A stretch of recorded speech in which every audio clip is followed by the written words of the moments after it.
si Madam Silvia Umali. Tayo ka naman dyan. Opo, kayo na. Pero kasuga. Oo, kasuga. Yeah!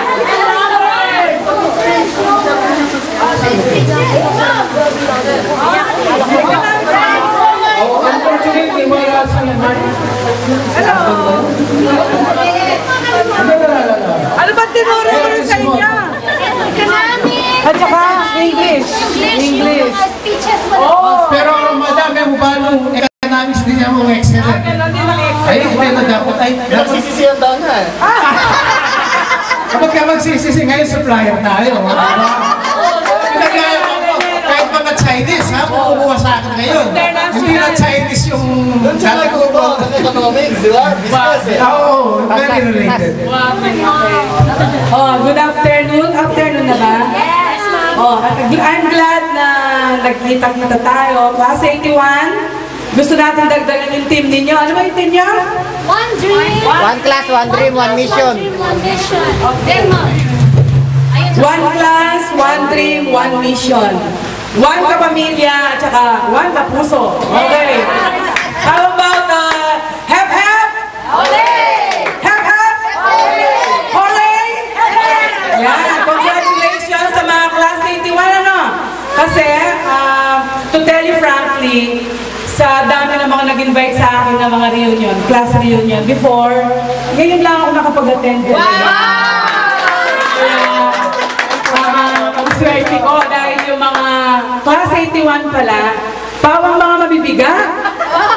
Kami po, swerte na. Ay, natanggal? Natanggal. Ma'am, kami po, swerte. Dumating kayo. Nanto siya.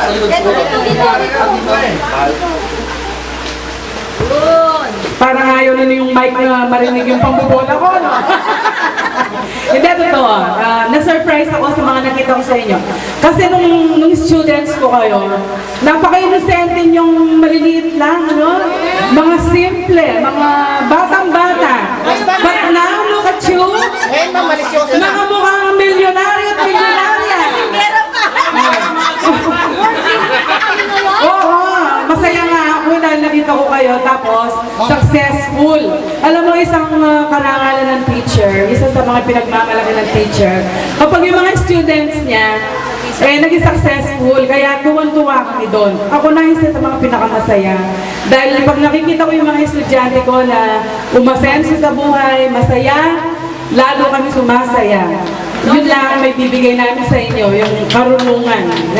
At sana sa mga magiging anak nyo, yung mga anak ninyo, ituro nyo rin, no? Yung mga natutunan ninyo sa school, yung mga values, yung mga magagandang aral, at sana maging successful din ang mga anak nyo. So again, congratulations, advance Merry Christmas, and I'm proud to be Class 81. Thank you.